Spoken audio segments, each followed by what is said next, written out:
Hello and welcome to a special edition of the iTnews podcast, sponsored by Mimecast and the State of Security Report 2024.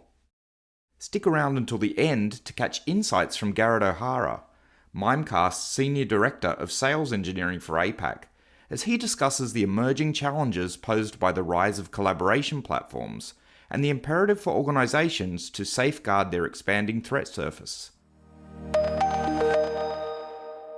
Our annual iTnews State of Security Report for 2024 is out now, examining key trends across security domains and, as you'd expect from iTnews, seeking end-user validation of those trends. This year, we're extending beyond the report with a series of interviews with security leaders. Our guest is NAB's Chief Security Officer, Sandro Bucchianeri. NAB has made Secure by Design the centerpiece of its security strategy, supported by people, process and technology that collectively aims to keep the bank and its customers safe. In this episode, we look at NAB's security operations, the key pillars of its security strategy, and what activity is having the biggest impact from a security perspective. Maybe a good place to start. I'm just wondering, can you talk a little bit about how security is resourced at NAB and how it works as a function with different parts of the organization? Yeah, sure. So I'm the Chief Security Officer at the bank, not the Chief Information Security Officer. That's within my entire remit. I look after both physical and cyber security, and that's end-to-end across the group wherever we operate, including subsidiaries. It's a centralized function. We have hundreds of colleagues globally based around the world.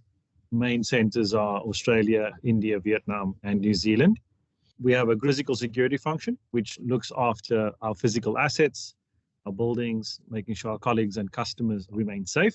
And they provide real-time incident management and collaboration with both internal and external stakeholders, such as AFP, etc. Then we have quite a large cyber security function, and that covers everything from vulnerability management, threat intelligence, security operations, etc. And then finally, we have a global operations center, which sits in technology, but we work very closely with them and they're responsible for everything from service management, networks, etc. I think it predated your time, but can you give us a sense of why the bank went down the route of consolidating all different types of security into one function or portfolio? Yes, because we needed to make sure that we had one function that was responsible for driving security culture within the organization. And most global organizations have been down this path in the past.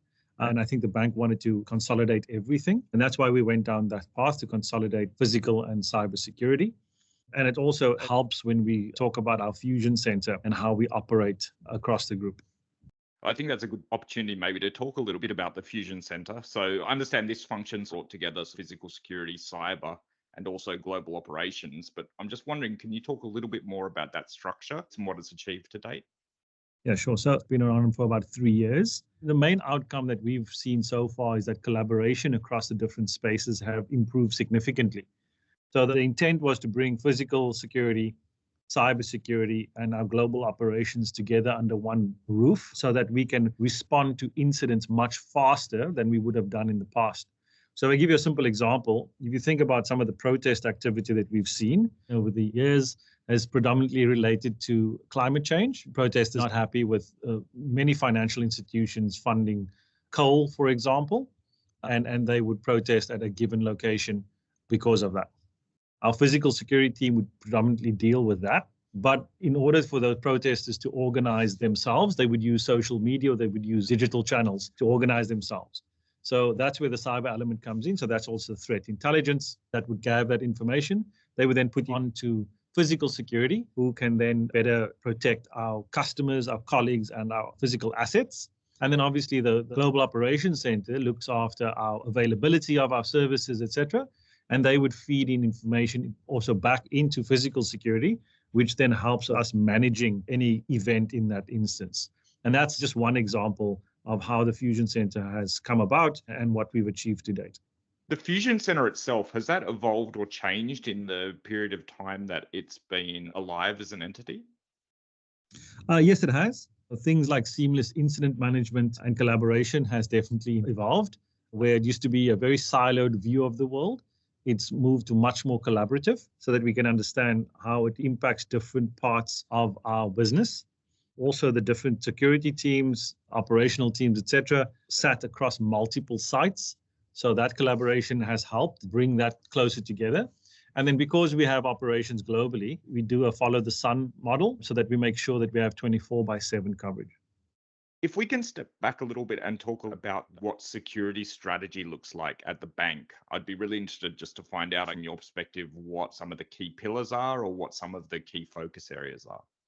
Yeah, sure. So our security ambition has always been keeping the bank and our customers safe by delivering world-class security capabilities. And the 5 pillars that we have powers our ultimate pillar, which is secure by design. So essentially shifting the conversation left.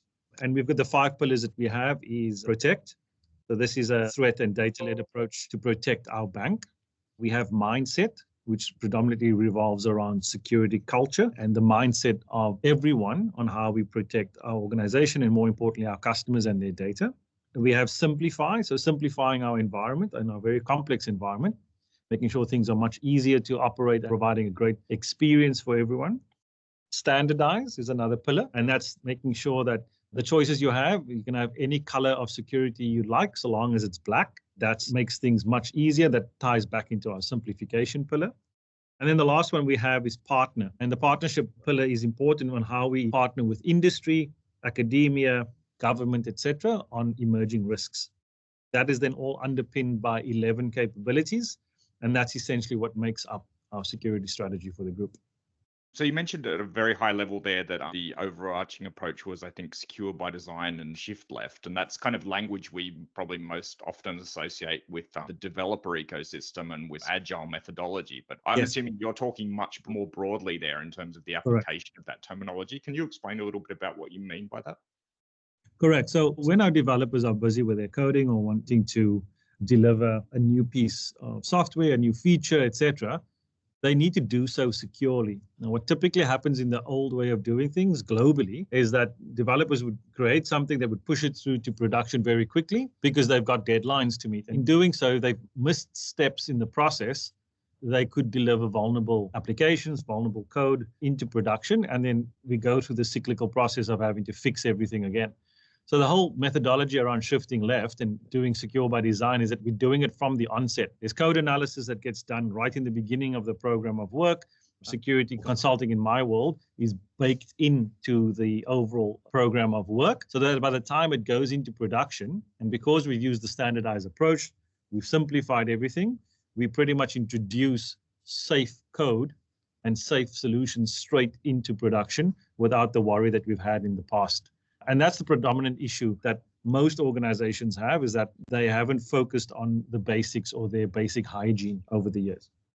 I'm interested though, does shift left also applied outside of the developer ecosystem as well? So for example, where you have, say, citizen developers or citizen data scientists or others that are using more low code tools, does shift left entail more security governance structure placed around their tools or ways of working? So it affects all people, not just the developers who are the... Correct. The developers was just an example, but it goes to everything we do, from our branch tellers to our concierge services that you have when you're coming into a building, to our executive leaders, to Andrew, our new CEO, to our board members, etc. It's making sure security is front and center in everything that we do. Similar to when you are traveling abroad and you're walking down the street and you two nefarious characters walking toward you, you instinctively move across the road so that you can be safe, right? Because that's that instinctive nature to protect yourself. And that's because it's your physical safety.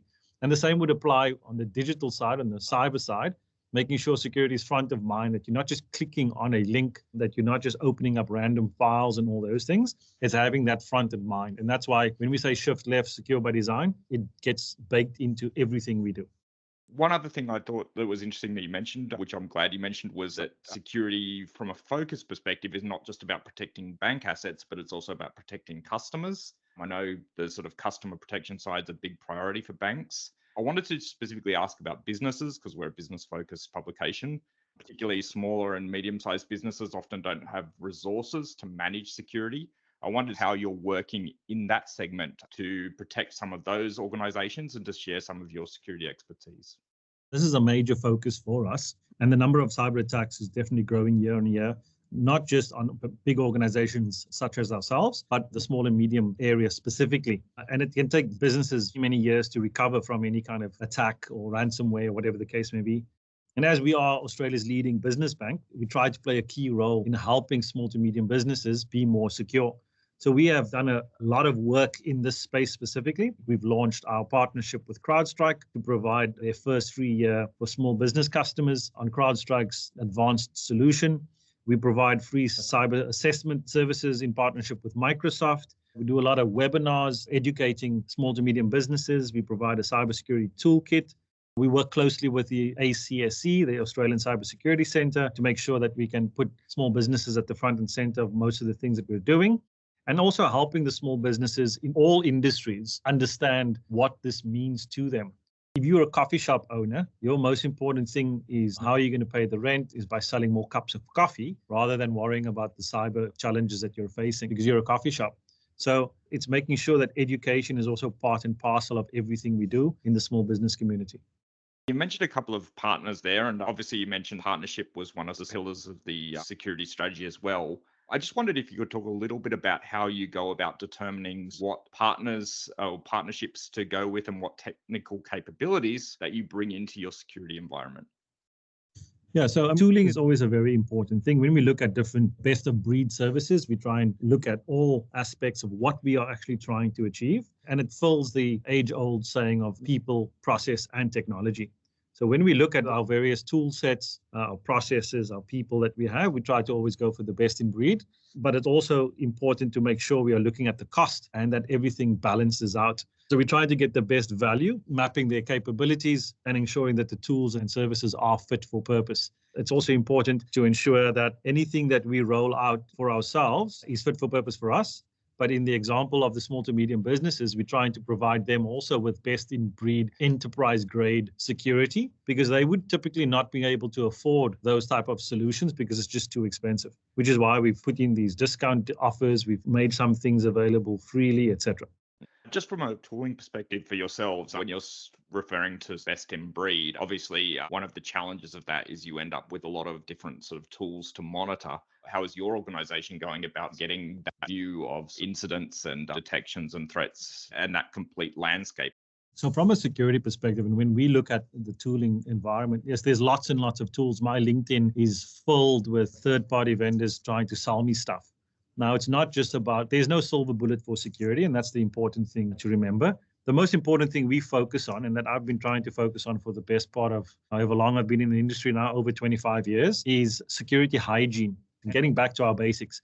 With anybody that you talk to in industry, they'll probably say the same thing, is that patching is a problem, identity access management is a problem, etc. What we're trying to do is make sure that the different tools that we do go after can help solve those challenges, so that we can provide a much safer and securer environment for the organization and for the customers. And what would you say is the most impactful thing that the bank has done from a security perspective in the past year? Are you going to say cyber hygiene there because that's what we've just discussed, or is there something else? No, I think that's probably the number one thing. And it may seem very basic, but the beauty of technology is that there's always something cool and new around the corner, right? We had Bitcoin in there that was going off on a tangent. It was all great. And then it just fell off a cliff in the sense that generative AI came along and now everybody's focusing on Gen AI. And then the next thing will come along because the cycle within tech is so short.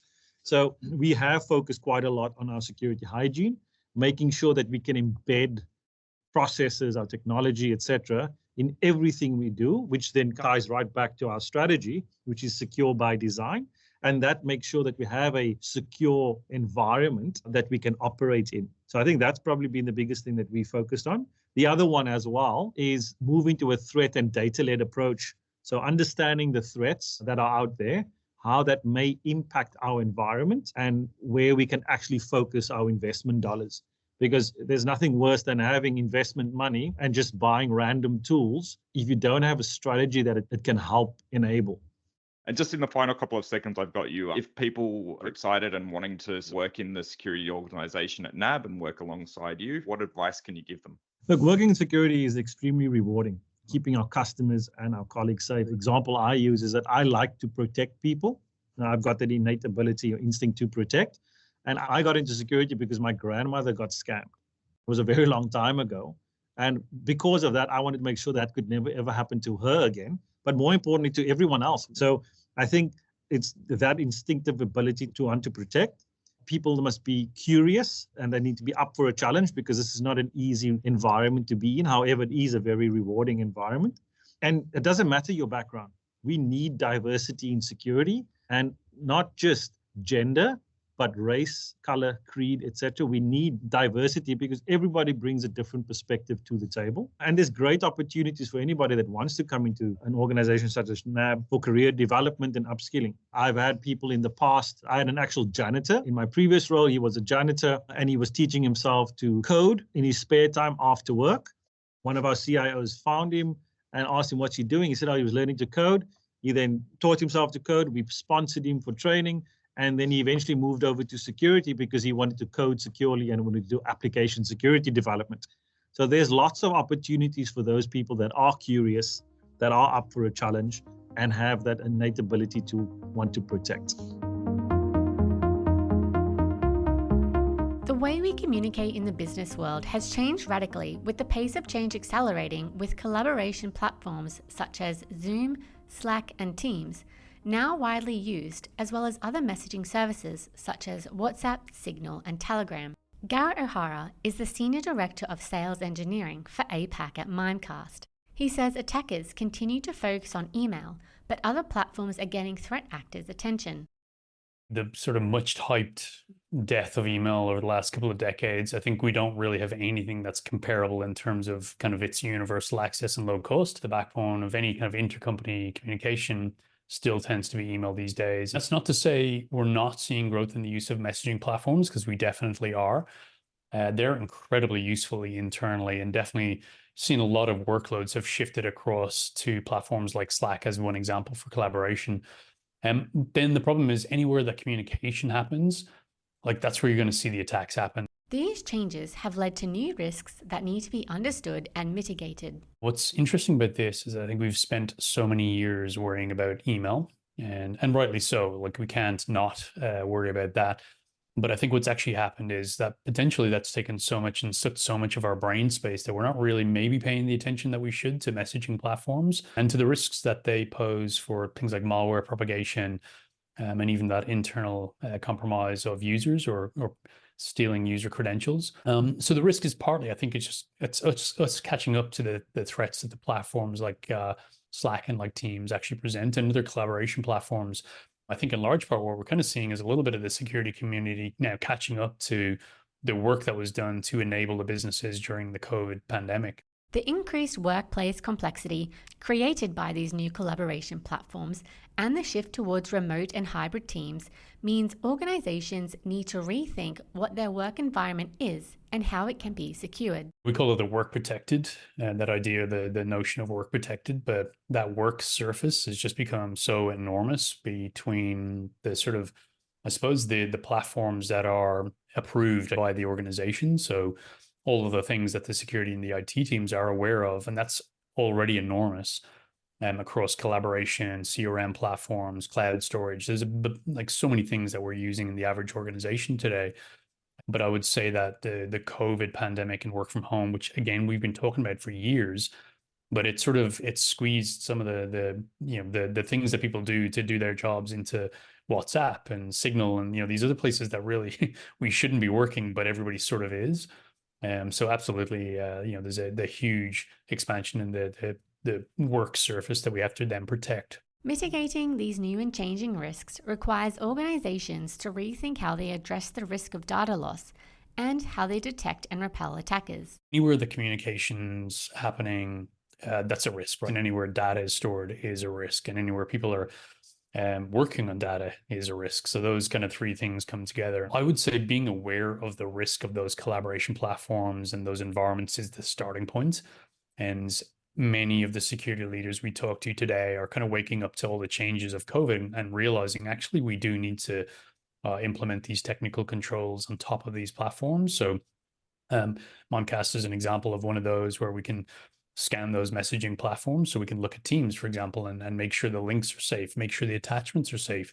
And what about your OneDrive? What about your SharePoint? Making sure that those environments and the data that's stored there is safe and isn't going to be something that is used by an attacker to propagate an attack or to compromise a particular user. And ultimately, the job of cyber is to make sure that people everywhere they are can work protected, that they can do their job. They don't have to spend so much of their time thinking about how they work. They should be able to just go and work. And then in the background, the technical controls, as much as possible, should be the things that are securing the communication, whether it's on email, whether that's via a messaging platform, or whether that's some kind of collaboration platform where documents and productivity files are being worked on and kind of being updated in real time. While cloud platforms offer great benefits, organizations need to be aware of the new risks they may introduce. When you think about how cloud platforms sync to local machines, you've actually got multiple copies of potentially the same thing, and you resolve those conflicts as you update them. And the magic of the cloud platforms kind of takes care of those. But that sort of map of where does the data live, it's always been incredibly complex. I think that's the reality, not just the platforms that we all use, but what we use those platforms via, whether it's on our mobile device, whether it's on a work laptop, whether it's on a home computer. There's so many different options now for accessing data to be synced down, cached, temporary copies to live somewhere. The elephant in the security room is AI. AI has impacted almost every element of organizational activity, and its effects are becoming felt in the world of cybersecurity. I don't remember anything in the decades I've been doing this stuff that has had such a huge impact over such a short amount of time, where you can clearly see the changes nearly on a weekly basis in terms of its evolution as a technology or as an approach. And the reality is, like, AI, it's actually the ultimate tool when you think about it for attackers, and specifically to lower the bar for attackers. As we communicate and collaborate over more tools, the attack surface threat actors are targeting is expanding. Organizations must protect data when it's at rest, while in flight, and while it is being used. Creating a protected workplace that ensures malicious links and documents are not clicked on or shared is critical for thwarting cybercriminals. That's the episode for this fortnight. Stay tuned for the next episode, and for all the latest headlines and happenings in Australian technology news, head over to iTnews.com.au.